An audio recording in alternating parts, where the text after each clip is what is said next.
أعوذ بالله من الشيطان الرجيم بسم الله الرحمن الرحيم.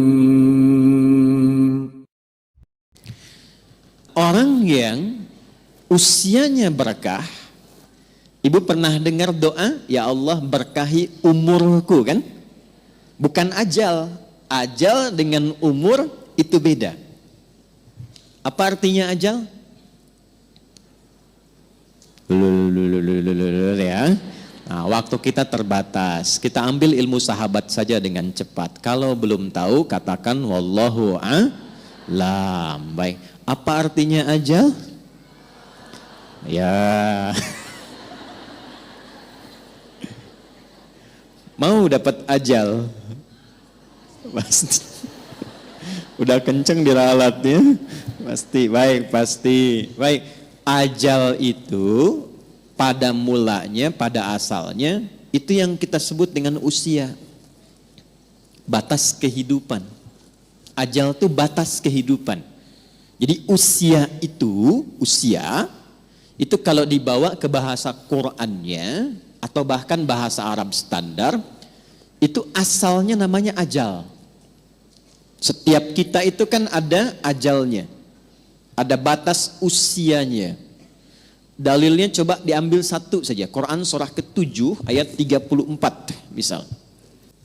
Ya, Quran surah ke-7 Al-A'raf ayat 34. Walikulli ummatin ajal. Fa idza jaa ajaluhum la yastakhiruna sa'atan wa la yastaqdimun.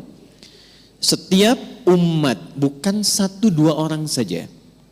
Semua yang menjalani kehidupan di bumi itu punya batas usia.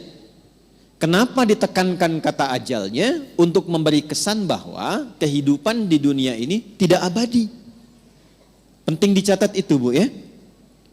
Kehidupan di sini tidak abadi, akan ditinggalkan. Karena itulah ketika ditinggalkan, diumumkan kan, telah meninggal dunia. Nah, artinya ajal telah tiba. Baik, sampai di sini bisa dipahami. Nah, itu tidak hanya kita paham, tapi tanamkan dalam jiwa.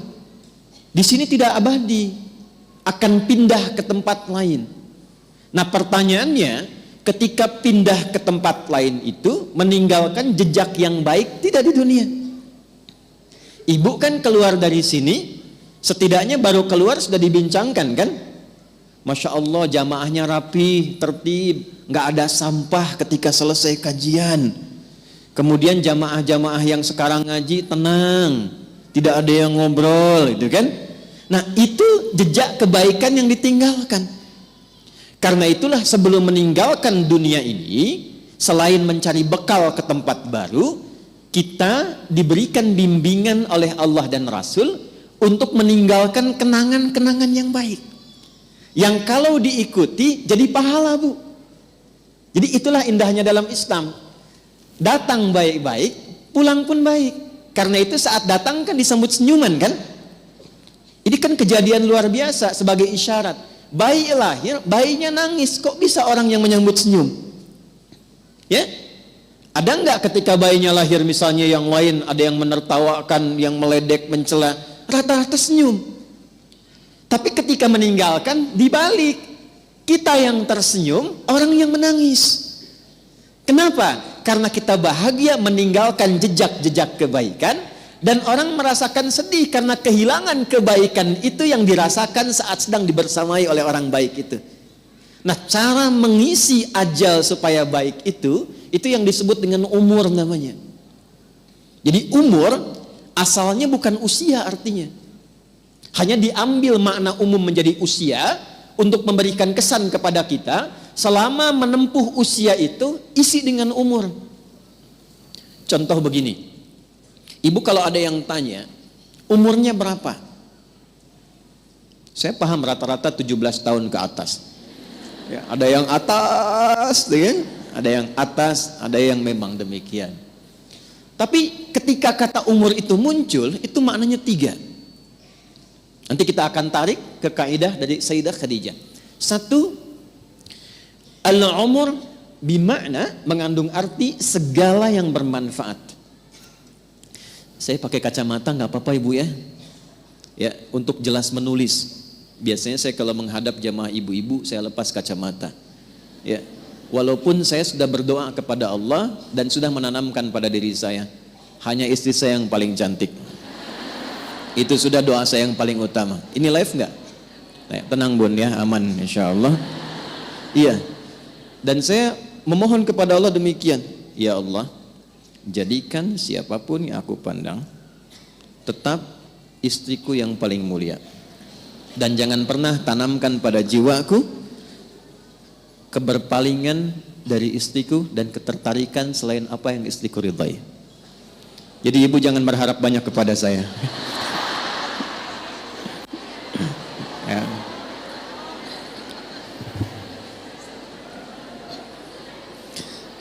Saya tahu itu akan direkam, dengar nih Pak.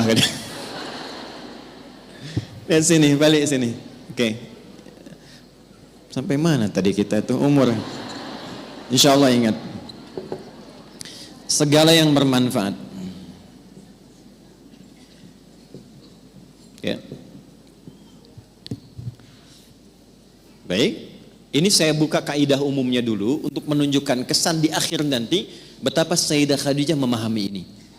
Lalu kita tarik kemudian praktek dalam kehidupan beliau, poinnya apa? Itu yang kita simpulkan nanti dan dibawa pulang. Singkatnya, selama hidup, kalau ingin dikenang, punya nilai kebaikan bahkan sampai masuk ke alam kuburnya, tapi nama dan kisahnya tetap harum, maka buatlah dan rencanakan semua aktivitas yang punya nilai manfaat. Melihatlah dengan yang baik saja. Bila yang dilihat tidak bermanfaat, tak harus dilihat. Berbicara yang mengandung manfaat. Bila yang akan disampaikan sekiranya tidak bermanfaat, bahkan cenderung menyakiti, maka abaikan. Sampai ke ujung kaki. Sayyidah Khadijah radhiyallahu taala anha, saat masih ingat kita bahas sebelum beliau menikah dengan Nabi, itu memegang teguh asas yang pertama ini. Tidak pernah bicara kecuali yang bermanfaat. Tidak pernah berkegiatan bahkan dengan kawan-kawannya kecuali yang mengandung manfaat. Bahkan beliau itu punya teman-teman untuk berkumpul, Bu. Punya kalangan berkumpul. Ya seperti para ibu lazimnya sekarang, pasti kan punya teman ya. Di pengajian, bertetangga, kadang-kadang kumpul untuk arisan, kadang-kadang kumpul untuk kegiatan tertentu. Sayyidah Khadijah punya. Tapi yang paling luar biasa, semua teman-teman Sayyidah Khadijah ini ketika berkumpul itu mendapatkan kemuliaan sifat dari beliau, sehingga viral di kalangan wanita-wanita Arab pada masa itu bahwa kalau ingin melihat perempuan yang bermanfaat, inilah lihat kelompoknya Sayyidah Khadijah. Dan jangan kira kita samakan dengan era sekarang, tidak. Ibu jangan lupa, dulu itu jahiliyah, di mana perempuan itu pada umumnya itu menampilkan dirinya supaya mendapatkan ketertarikan dari para lelaki. Disebut dengan tabarruj namanya. Kalau pakai emas itu nggak tanggung-tanggung. Misalnya 1,5 kilo tempel di kaki kanan dan kiri. Supaya kalau jalan bunyi cek gitu kan. Ada yang lihat. Pakai pakaian terbuka. Ya, jadi kalau dilihat kondisi sosial pada masa itu, secara antropologisnya, secara budayanya, itu rata-rata perempuan, mohon maaf sekali, memang sangat terbuka keadaannya dan kurang menjaga diri. Tapi kalau sudah melihat Sayyidah Khadijah dan teman-teman beliau, itu semua hormat. Nyaris tidak ada yang mau bicara di depan Sayyidah Khadijah, saking hormat dan kagumnya atas wibawa beliau. Ini semua diam. Dan saat ada orang yang usil pun pada Sayyidah Khadijah, itu teman-temannya, ini sebelum menikah dengan Nabi, itu teman-teman sekitarannya itu langsung melindunginya. Berbuat sesuatu yang Allah telah tetapkan itu, jika kita menjalaninya dengan istiqamah dan dilakukan karena Allah, maka Allah yang menggerakkan hamba sekitarannya untuk menjaga hamba dimaksud. Jadi kalau dari sekarang ibu menjadikan semua aktivitas usia itu untuk menaati Allah, ya tidak harus dalam konteks sholat saja. Bukan hanya sholat, bukan hanya baca Quran. Saya ingin mengisi sisa hidup saya untuk menaati Allah, mulai sekarang saya akan gunakan pandangan pada yang Allah sukai saja. Saya akan gunakan pendengaran pada yang Allah sukai. Saya akan gunakan lisan pada yang Allah sukai. Kata Allah, jangan gibah, saya tahan gibah. Saya tidak ustaz. Bagus. Tidak seperti ibu itu tuh. Kalau bicara, masih berarti. Tahan. Tahan. Itu kalau bisa dilakukan, Allah balas, mengangkat wibawa ibu. Jadi dari segi umur, itu akan dikenang. Ini orangnya orang berwibawa, orang baik. Ibu kalau nggak percaya silakan. Kalau melihat orang salih, solihat, malu kan kalau berkata kotor? Coba silakan. Mau berkata yang kurang baik, walaupun terbiasa bergaul di tempat yang kurang bagus, bertemu orang begini nggak mau mengeluarkan kata-kata kotor. Saya kalau ketemu preman, Bu, nggak pernah berkata-kata kotor pada saya. Assalamualaikum Ustaz, Assalamualaikum Pak Kiai, doakan ya. Padahal sebelum itu dengan kawannya, keluar. Ragunan keluar, tuh kan? Bahasa-bahasa yang tidak normal keluar.